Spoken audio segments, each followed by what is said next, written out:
Hey everyone, it's April 1st, and that means that if today is your birthday, you share it with Alexander Bychkov, a Russian serial killer known as the Belinsky Cannibal, who killed at least 9 victims between 2009 and 2012. And that is him right up there. Bychkov was born in 1989 to alcoholic parents, the eldest of 2 boys, and was forced to work from a young age, growing up in poverty. If he was unable to earn money working in the neighborhood, he would be beaten by his mother when he returned home. His father hanged himself when he was just 40, with neighbors reporting that Bychkov's mother had an affair that sent him over the edge. Bychkov tried to escape this life by going to college, but his brother suffered a brain injury after being beaten and thrown out of a moving vehicle near the end of the knots, forcing him to drop out of school and return home to take care of him.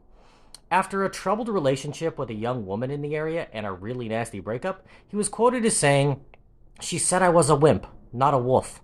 I will show her. Maybe she will stop complaining and understand that I am a lone wolf."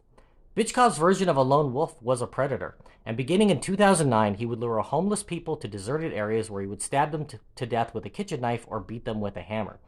He dismembered his victims and sometimes ate their organs, burying the rest in his backyard or leaving them at the local dump. One of his first 3 victims was a former boyfriend of his mother, whose remains were discovered in 2010.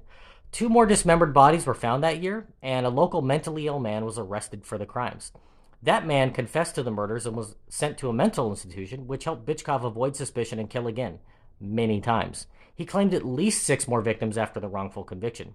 Bychkov's murders spanned from 2009 to 2012 and likely would have continued had police not lucked out when they picked him up for breaking into a hardware store and stealing approximately $300 and 3 knives. Under questioning for his petty theft, he blurted out that he had 6 bodies buried in his backyard. When the authorities went to investigate, they not only found 6 corpses, they found his diary describing just how evil he was.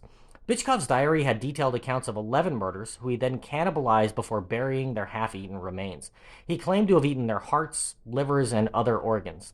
Despite a diagnosis of a mixed personality disorder, he was found competent to stand trial and was found guilty of 9 murders. The remains of the other 2 victims were never found.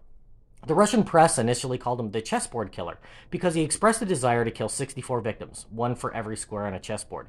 Bychkov is serving life in prison for his crimes and will likely die behind bars. I've been unable to find out what happened to the man who was convicted of his first 3 murders. If this was your birthday, I hope you had a great day. If you know somebody whose birthday it is today, send them this video so they can find out all about their birthday twin. And to Alexander Bychkov, I have to say, happy birthday, you bastard.